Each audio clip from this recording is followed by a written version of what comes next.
Morning ఏ time అయినా సరే ఒకసారి చెక్ చేసే బయటకు వెళ్తూ ఉంటాను. అదే టైంలో 4:30 అయింది. నాకు డ్యూటీ ఉంది, చెక్ చేద్దామని చెప్పి రూమ్లోకి వెళ్తే అర్థమైంది ఇది పప్సన్ పెట్టిందని. ఇది మన దగ్గర పుట్టిన సిరియన్ ఫిమేలు.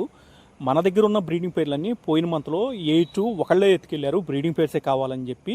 మళ్ళీ ఇది ఎక్కడ బ్లడ్ లైన్ ఒకటే ఇద్దని చెప్పి బయట నుంచి మేల్ని తీసుకొచ్చి పెడితే ఇప్పుడు 20 డేస్లో ఇది పప్సన్ పెట్టింది. ఫుల్లీ యాక్టివ్ ఫిమేల్ అనమాట. అంటే ఇందుట్లో ఏమైందంటే ఒకే ఫామ్లో మనం పద్దాకలా బ్రీడింగ్ చేపించడం వల్ల ఏంటంటే బ్లడ్ లైన్ ఒకటే అవ్వటం వలన ఇది పప్స్ను తక్కువ పెట్టడం కానీ లేదు పుట్టిన పప్స్ను తొందరగా తినేయటం కానీ జరుగుతూ ఉంటాయి. అందుకని చెప్పి నేను బయట నుంచి ఫిమేల్ తీసుకొచ్చాను.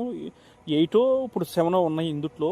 అసలు చూడంగానే అర్థమైంది. ఎందుకంటే ఏదైనా 4 మనం సిరియన్లు కానీ ఏది పెట్టినా సరే అందులో ఒకటే హైపర్ యాక్టివ్ కనిపించింది. అది అలాంటి మనం బ్రీడింగ్ పెట్టుకోవటం వల్ల ఏంటంటే కొద్దిగా యాక్టివ్ పప్స్ పుట్టడం, యాక్టివ్ బేబీస్ పుట్టడం జరుగుతూ ఉంటాయి.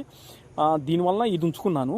చూడటానికి కూడా అసలు వెరైటీగా ఉండిద్ది, అసలు మంచి యాక్టివ్గా ఉండిద్ది, అసలు చేతికి అనేది చిక్కది. ఇది పోయిన నెల ఏంటంటే స్టూడెంట్స్ అందరూ నాకు బ్రీడింగ్ పేర్లే కావాలని పర్టికులర్ మన అన్నీ తీసుకెళ్ళిపోయారు. ఇక మన వాటితో చేపట్టడం వల్ల బయట నుంచి మేలు తీసుకురావాల్సి వచ్చింది.